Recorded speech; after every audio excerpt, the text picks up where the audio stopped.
नरेश मीणा कांड में अब फिर से नया मूड कल जब आया था, उनके पिताजी मुख्यमंत्री से मिले और मिलने के बाद बाहर जब आए तो मीडिया से बातचीत की। बातचीत में उन्होंने कहा कि मुख्यमंत्री ने उनसे बहुत अच्छा संवाद किया है और कहीं ना कहीं सकारात्मक बात हुई है और 25 फरवरी को होने वाला विधानसभा घेराव अभी टाल दिया गया है, वो नहीं होगा। और जो उनकी मांगे थी उन पर कहीं ना कहीं मुख्यमंत्री ने एक अच्छा रुख दिखाते हुए कहीं ना कहीं इस बार सुना है, क्योंकि मुख्यमंत्री से इससे पहले उनकी बातचीत नहीं हुई थी। हमारे साथ मुकेश मीणा हैं, जो लगातार इस पूरे प्रकरण को लेकर नरेश मीणा के साथ लगातार शुरू से अब तक खड़े रहे हैं और आगे भी खड़े रहेंगे। लेकिन हमसे बातचीत करते हैं कि क्या कुछ कल बातचीत हुई, किस तरह का माहौल था, क्या मुख्यमंत्री से आपकी बात? देख, मैं आपको बताना चाहूंगा कि कल जो हमारी जो मुख्यमंत्री जी से जो वार्ता हुई, ये कई दिनों से हमारा वार्ता का एक सिलसिला और गवर्नमेंट की तरफ से एक मैसेज भी हमारे साथ में आ रहा था बरोबर डेलीकेशन से मिलने का।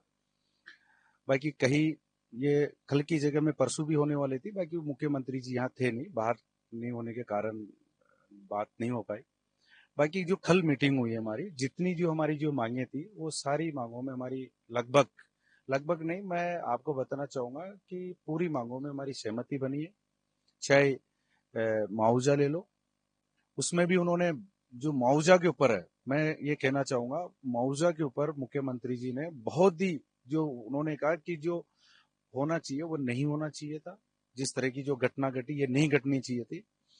बाकी मैं वहां पे एक कील से लेके जितना नुकसान हुआ है पूरी आपको भरपाई कराऊंगा, और जो एक गवर्नमेंट की एक रेट होती है मैं उससे भी अच्छा मुआवजा आपको दिलाऊंगा। ऐसा कुछ नहीं है, मुझे पता है कि बहुत ज्यादा वहां पे नुकसान हुआ क्योंकि उनके पास में पूरा फिक वेड है। और इसके अलावा जो हमारे ऊपर जो मुकदमे लगा दिए थे प्रशासन के द्वारा, जो झूठे मुकदमे थे सरासर, हमारे जितने भी युवा साथी थे उन सारे मुकदमों को सरकार वापस लेगी। जो एक प्रोसीजर होता है उस प्रोसेसर के थ्रू उन मुकदमों को वापस लेगी। और इसके अलावा जो न्यायिक जांच का एक हमारा वो भी था, तो उसकी तरफ भी उन्होंने इशारा किया है और वो भी करवाएंगे। और करवाने के बाद में जो दोषी जो अधिकारी थे, दोषी कर्मचारी थे वहां पे, जो प्रशासन की तरफ से जो लापरवाही हुई, जिस तरह से जो उन्होंने अत्याचार किया, उनके ऊपर भी मुख्यमंत्री जी ने कहा कि चाहे कोई भी हो सख्त कार्रवाई होगी और उसको सजा मिलेगी। मुख्यमंत्री जी का एकदम स्पष्ट रुख है कि ये ऐसी घटना ही नहीं घटनी चाहिए। और मुख्यमंत्री जी को यह भी पता है कि जिस तरह से इनकी एजेंसी है सब कुछ है। और मैं आपको बताना चाहूंगा कि जो 25 तारीख को जो एक महासभा और एक इतिहास में एक पहली बारी जो घेराव होता, तो उनको पता है कि घटना क्योंकि कुछ भी हो सकती थी, क्योंकि हमारे लोगों में सर्व समाज में आक्रोश था और सभी लोग ये चाह रहे थे कि जो अन्याय जिन लोगों ने जो समरावता के लोगों में जो किया है, जो एक अपनी सही जो मांग थी, डिमांड लेके जो बैठे हुए थे, उन लोगों को जो प्रशासन ने जो दबाने की उनकी जो कोशिश की गई और जो उनकी जो उचित मांग थी उसके बावजूद जो वहां पे जाके जो अत्याचार जो किया, क्योंकि पूरे लोगों को सबको पता था, पूरे सर्व समाज के लोगों को, कि ये जो घटना है ये बहुत गलत घटी है, इसमें सारी की सारी पूरी इनके थ्रू, तो पूरा इनके पास में था कि ऐसा नहीं हो। तो उसके उसी से इनको डेलीगेशन को बुला के और वार्ता की। और हम भी यही चाह रहे थे, हमारा जो डेलीगेशन था उनकी भी यही मानसिक इच्छा थी कि भाई वार्ता हो, आंदोलन हम करना, हमारा कोई प्रशासन से कोई टकराव, कोई सरकार से कोई टकराव करने का इस तरह का कोई किसी का मूड नहीं होता। पर जब संविधानिक तरीके से जब हमारे को जब दे रखा है कि अब सरकारों के पास में कैसे जनता की आवाज पहुंचे, उसके लिए एक व्यवस्था ही बनाई हुई है, तो उस दिन हम यही काम करते।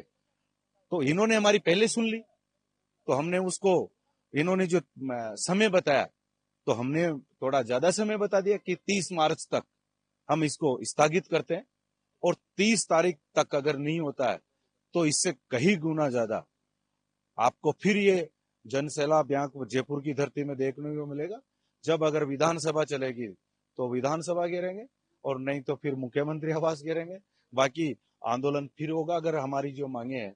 अभी अच्छी सौहार्दपूर्ण माहौल में बातचीत हुई। आपकी जो 3 प्रमुख मांगे उन पर सकारात्मक रुख अपनाया। उन्होंने कहा कि आपको टाइम भी दिया कि हम ये करेंगे, मुआवजे की हो, न्यायिक जांच की हो। एक मांग और थी कि वो गांव का वो जो मामला था कि वहां से वहां जुड़ जाए, तो वो क्या वो भी हो गई है अभी? नहीं, वो अभी उसका इस तरह का कोई आदेश तो निकला नहीं है कि वो देवली उपखंड से उनियारा उपखंड में जोड़ने वाला मेन तार, वो एक हमारा एक गांव नहीं है, वहां कम से कम हमारे करीबन 20 से 30 गांव है, ज्यादा गांव हमारे, जो वो उपखंड देवली में जुड़ गए। जबकि वाकई देखा जाए तो उपखंड उनके लिए जो देवली है वो करीबन 80-90 किलोमीटर पड़ता है, क्योंकि मैं लोकल हूं, मुझे पता है।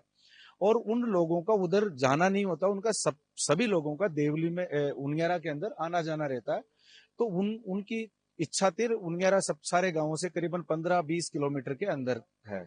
तो वो उनका अभी उनको जोड़ा नहीं। तो हमने तो कहा है भाई, उनकी जो मांगे थी वो भी एक मांग ही मानो आप। और ये पता है कि भाई ये इतना बड़ा जो हुआ, सारा जितना भी जो सीन शॉट हुआ, ये क्यों हुआ? वहां नरेश मीना जी धरने में क्यों बैठे? वही मांगती। तो सरकार को पहले ही दिन से पता है कि ये उसी के कारण हो, तो एक सबसे पहले मांग मानो तो वो हो जाएगी। वो मैं मानता हूं कि बहुत जल्दी इन सारी मांगों में एक, जिस तरह से जो मुख्यमंत्री जी ने करीबन आधा पौन घंटा इनका जो डेलीगेशन के साथ में जो वार्ता हुई है, और जिस तरह से जो उन्होंने जो अपना जो रुख दिया है, इतना अच्छा रुख और इतनी अच्छी बातें उन्होंने जो बताई, मैं मानता हूँ सारे मुख्यमंत्री जी का मुझे भरोसा है। और डेलीगेशन ने पूरी उम्मीद रखी है कि 100% सारी जितनी मांगे सारी ये कंप्लीट कर देंगे। मंत्री जी ने वो बातें सारी सुनी, उनको सब पता है, क्योंकि पूरे मुखिया हैं राजस्थान के। दूसरी बात ये भी है कि किस तरह से ये न्यायिक जांच की आप कह रहे हैं कि किससे न्यायिक जांच कराएंगे, और एक कड़ी कैसे बैठी मुख्यमंत्री से, इससे पहले बात नहीं हो पाई, अब मुख्यमंत्री से बात हुई तो कहीं ना कहीं ये बात पहुंची उन तक, उन्होंने आपको सुना, आपको उन्होंने सुना, और ये बात बनी भी। देखो, मैं आपको बताना चाहूंगा, हमारे जो डेलीगेशन में हमारे जो माननीय शत्रुघ्न जी है, जो केकड़ी विधायक है, उस व्यक्ति की अहम भूमिका रही है। उन्होंने हमारा जो भी जो डेलीगेशन था, कहीं ना कहीं एक दूसरे के टच में रहते हैं, और बात तो उन्होंने की। तो जब उन्होंने भी सुनी, उनको पता है कि कहीं ना कहीं लोग मेरी जो पार्टी के कुछ नाराज हो जाए, बाकी उन्होंने ऐसा नहीं सोचा। उन्होंने ये सोचा कि जिस गांव में वाकई अत्याचार उन लोगों के साथ हुआ है, तो जो देश का जो मुखिया है, जो राजस्थान का जो मुखिया है, उस मुखिया तक बात तो जानी चाहिए। तो उन्होंने वो बात पूरी उनके सामने रखी।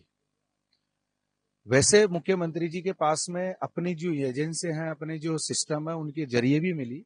बाकी उन्होंने फिर पूरी जो एक, क्योंकि वो सदस्य हैं, वो उनके विधायक है, तो उन्होंने पूरी चीज को ब्रीफ किया है, क्योंकि वो हमारे टोंक के हैं, केकड़ी से वो विधायक है, बाकी वो मालपुरा के रहने वाले हैं, तो हमारे टोंक जिले के हैं, उनको सब पता है। तो इसलिए उन्होंने पूरी बातों को सुना और पूरी चीजों को उन्होंने ध्यान में रखते हुए मुख्यमंत्री जी के पास में रखी। तो उन्होंने कहा कि आप उस डेलीगेशन को बुलाइए, जितनी भी जो उनकी मांगे हैं जिनाई, और बिल्कुल होगी। जो वाकई लगा तो मैं सारी मांगों को उनकी मानूंगा, और बिल्कुल तत्काल प्रभाव से उनका इसको रुका हुआ। तो वो डेलीगेशन के साथ में वो गए। मैं उनको भी बहुत धन्यवाद देता हूँ कि जिन्होंने किसी चीज की कोई परवाह नहीं की, क्योंकि मुझे पता है ये राजनीति है, और राजनीति के ऊपर कोई आदमी किसी से मिलवाता है, करता है, तो उसके ऊपर एरिगेशन जरूर लगा देते हैं। उसकी पार्टी के कोई नेता लगा देगा कि आजकल ये बड़ा संकट मोचन हो रहा है या कुछ भी हो रहा है इस तरह से। मैं कहता हूं कि ऐसे लोग ना किसी की परवाह नहीं करते, वो सिर्फ लोगों की लड़ाई लड़ते हैं, लोगों के जनहित के मुद्दे। टकराव हो सकता है, उस टकराव को दूर, टकराव को उन्होंने खत्म करवाया, क्योंकि एक समाज का मामला नहीं था, उसमें सर्व समाज का मामला था। क्योंकि मैटर वहां पे कोई एक मीणा समाज के लोगों के ऊपर नहीं हुआ। वहां जिस गांव के अंदर हर 36 कौम के लोग हमारे वहां रहते हैं, सभी के ऊपर हुआ उन्होंने अत्याचार। ये जो आंदोलन भी पूरी सर्व समाज का हो रहा था। तो इनको पता है कि जब इतना बड़ा आंदोलन हो रहा है और इतने आंदोलन के साथ पूरी ताकत के साथ विधानसभा को घेराव करेंगे, तो उन्होंने एक अच्छा काम किया है। और वाकई जो लोगों की समस्या पहुंचा है और उन्होंने करवाया, मैं तो उसके लिए उनको धन्यवाद देता हूँ। नेता प्रहलाद गुंजर लगातार से सामने आई, कांग्रेस के लिए आती है, लेकिन इस पूरे प्रकरण में वो हमेशा खड़े रहे, क्या कहेंगे? मैं ये कहना चाहूंगा प्रहलाद जी गुंजल साहब के लिए, शायद ऐसा नेता मैंने नहीं देखा, ऐसा जन नेता मैंने मेरी लाइफ में नहीं देखा। मैं इसलिए कह रहा हूं, स्वार्थ की रोटियां और स्वार्थ सेकने वाले नेता बहुत सारे मिल जाएंगे। मेरी समाज में भी नेता है, मैं जिस समाज से आता हूं तो मेरी समाज में भी है। और एक चीज अपन जरूर मानते हैं कि सबसे पहले अगर मुझे आगे बढ़ना है तो मेरा घर का सपोर्ट होना जरूरी है। और जब घर से मुझे सपोर्ट मिला, तो मैं, जब मेरा घर का, अगर मान लो उनके सुख दुख में काम नहीं आया, तो मैं किसी के काम नहीं आया। इसका मतलब मैं बहुत बड़ा स्वार्थी इंसान हूं। तो जिस समाज ने इतने बड़े बड़े नेता दिए उसके बावजूद भी नहीं आए, उस नेता ने अपनी पार्टी से, कांग्रेस में बड़ा नेता है, उसके बावजूद उस नेता ने सब कुछ साइड में करके और जनहित में लड़ाई लड़ने का जो काम किया, जो लोगों के साथ में जो न्याय हुआ, मैं उसको जन नेता, और मैं ये कहता हूं कि असली जो अगर लोगों को अगर कोई लड़ाकू नेता है तो वह है प्रहलाद गुंजल, जिसने वाकई ना तो कोई पार्टी की परवाह की नहीं की, ना किसी की परवाह नहीं करी कि मुझे पार्टी से निकाल देंगे या किससे निकाल देंगे, क्योंकि पार्टी में रहना करना ये अलग व्यवस्था है, बाकी आप नेता किन के हो, मेन मुद्दा था आप किन की लड़ाई लड़ रहे हो, क्या पार्टी की लड़ाई लड़ रहे हो क्या? पार्टी भी तो लोगों की साथ ही है। जब पार्टी कांग्रेस विपक्ष में होते हुए इस मुद्दे में आगे नहीं आई, तो मैं तो ये मानूंगा कि ये बिल्कुल ये लोगों की लड़ाई लड़ना ही नहीं चाहते। लोगों के लिए सामने जब इतना बड़ा अत्याचार हो गया, उसके बाद कांग्रेस का कोई नेता नहीं आ रहा, तो फिर ये खाई की मुद्दे की बात करते हैं, नहीं करनी चाहिए इनको मुद्दे की बात। भाई आपके सामने इतनी बड़ी, मैं मानता हूं नरेश मीणा चुनाव लड़ा निर्दलीय। नरेश मीणा ने मान लो कोई गलती की, गलती भी कितनी, गलती सबसे पहले तो एसडीएम ने करी। एसडीएम अगर वोट नहीं डलाता तो क्या नरेश मीणा गलती करता? क्या इतनी बड़ी जनहानि होती? नहीं होती। तो सबसे बड़ा तो दोषी कौन हुआ? एसडीएम हुआ। नरेश मीणा ने तो खाली तीसरी गलती करी कि जब वहां पे जबरदस्ती लोगों से वोट डलाए तो उनसे देखा नहीं गया, क्योंकि वो आदमी वो जनहित में लड़ाकू इंसान है, लोगों के लिए उन्होंने बड़े बड़े आंदोलन करे, किसानों की अगर कोई आवाज उठाए तो बहुत ज्यादा उठाए, तो वो उस आदमी के लिए नहीं बोलते चलो कोई। पर जो समरावता में जो लोग थे वहां तो कांग्रेस को भी वोट कर रहे थे, बीजेपी को भी वोट कर रहे थे, सबको कर रहे थे, वहां तो हर विचारधारा के, तो उन लोगों के ऊपर अत्याचार हुआ, तो फिर कांग्रेस को बोलना चाहिए कि नहीं बोलना चाहिए? ये कांग्रेस का नेता आना चाहिए कि नहीं आना चाहिए? उसके बाद भी नहीं है, फिर कौन से मुद्दे की बात करते हैं? क्योंकि एक समरावता नहीं है इस गांव में, ऐसे लाखों गांव है, ये घटनाएं कहीं भी घट सकती है, ये घटनाएं कहीं भी घट सकती है। तो इसको एक समरावता से नहीं देखना चाहिए कांग्रेस को। अगर कांग्रेस बड़ी पार्टी है और जब ये जनहित में ये लोगों की समस्या में खड़ी होती है और उनके लिए लड़ाई लड़ती है लोगों की, तो फिर लड़नी चाहिए, और जब नहीं लड़ी तो फिर कुछ नहीं है। मैं आपको ये कहना चाहूंगा, मैं प्रहलाद गुंजल को इसलिए कहता हूं कि उनकी परवाह नहीं की, उस पद की परवाह नहीं की, और कोई पार्टी कोई किसी की नहीं, उन्होंने जनहित में लड़ाई लड़ी।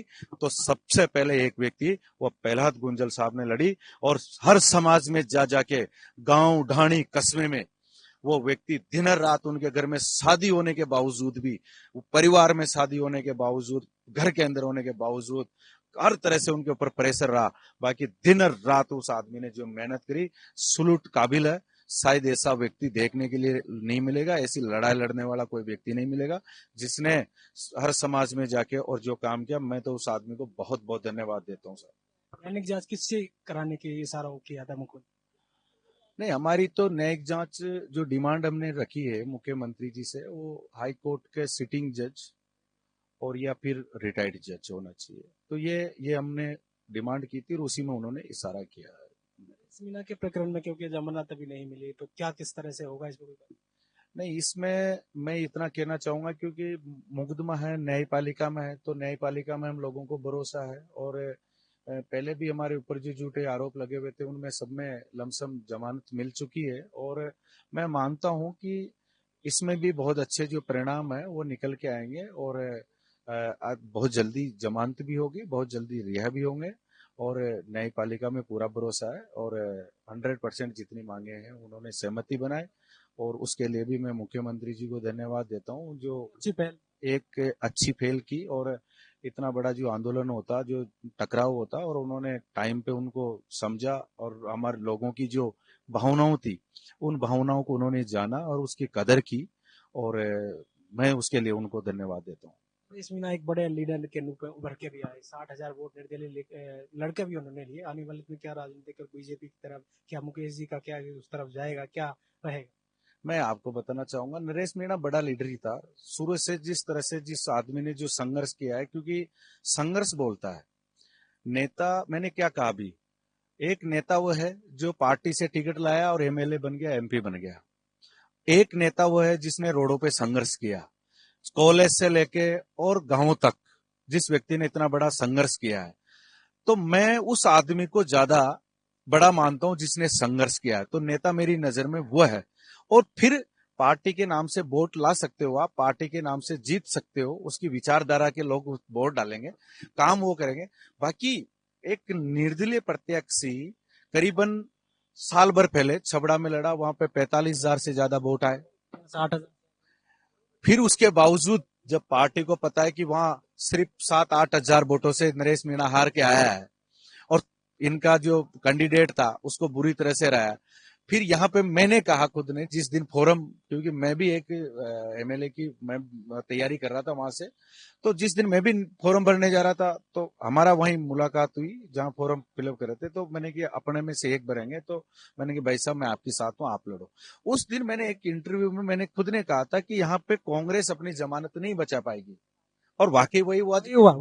वही हुआ कि जमानत नहीं बचा पाई। मैंने कहा हम परिणाम वो रहेंगे कि गांव और ढाणी के अंदर वो समय कम था, वो हमारे पास में 10 से 12 दिन का समय था। अगर वह समय अगर जो 15 से 20 दिन का मिलता तो 100%, चाहे पूरी बीजेपी वहां पड़ जाती, चाहे पूरी कांग्रेस वहां पड़ जाती, सीट हम निकाल रहे थे, उसमें कोई दो राय नहीं थी। मैं आपको बताऊं, क्योंकि समय कम मिला तैयारी करने में, तो आप जानते हो पूरे गांवों तक नहीं, इतने कम समय में इतने वोट लेना भी एक बड़ी। और 60,000, फिर इतनी बड़ी विधानसभा जिसमें 60,000 कांग्रेस की हमने जमानत जब्त करा दी। तो आप बताओ बड़ा लीडर कौन हुआ? बड़ा लीडर वो हुआ जो बना पार्टी के अगर 60,000 वोट लेके आए।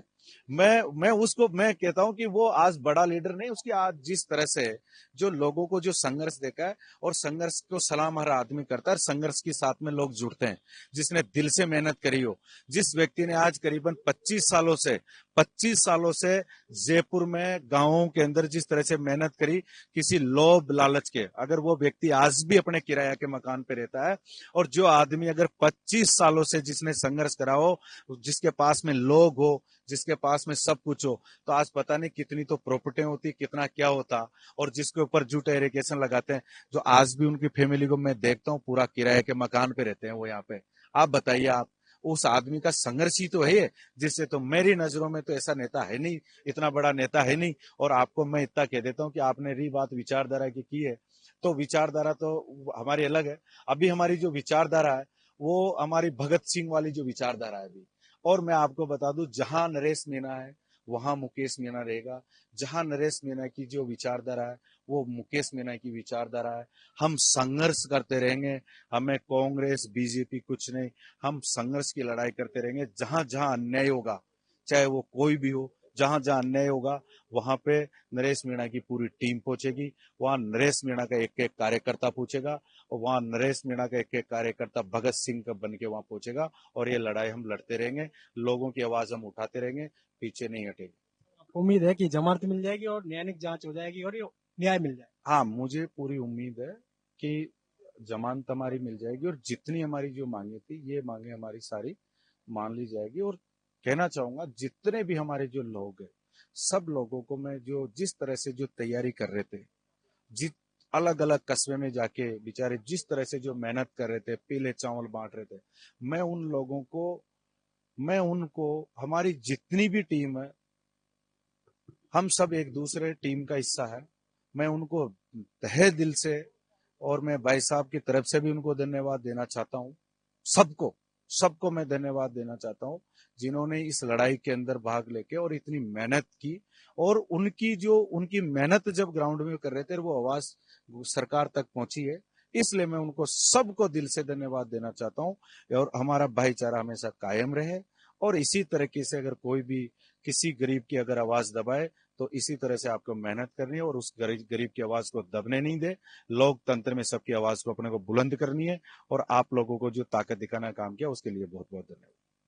तो ये थे हमारे साथ मुकेश मीणा। इनसे आप सुन रहे थे कि किस तरह से पूरे प्रकरण में साथ रहे। अब इनको मुख्यमंत्री से मिलने के बाद उम्मीद है कि कहीं ना कहीं उनको न्याय मिलेगा। उनकी जो 3 मांगे थी वो भी मुख्यमंत्री जी ने सुनी और उस तरफ एक सकारात्मक रुख दिखाया है। इसी को लेकर ये लगातार अब ये आंदोलन जो हो रहा था वो कहीं ना कहीं एक टकराव जो हो रहा था उस टकराव को रोक दिया गया है। और कहीं ना कहीं शत्रुघ्न गौतम जो केकड़ी से विधायक, उन्होंने यहाँ पर एक पिलर की भूमिका निभाई, एक वो कॉरिडोर बने और वो इस बातचीत को लेकर मुख्यमंत्री तक पहुंचे। तो उन्होंने बात की पहला गुंजल के लिए भी। उन्होंने कहा कि कहीं ना कहीं पहला गुंजल का जो सहयोग रहा है, जिस तरह से उन्होंने इस पूरे आंदोलन में साथ दिया, वो भी एक बड़ी बात थी और वो एक बड़े नेता थे। पॉलिटिकल पंचायत के कैमरामैन महबूब के साथ जयपुर से दर्शक सिंह।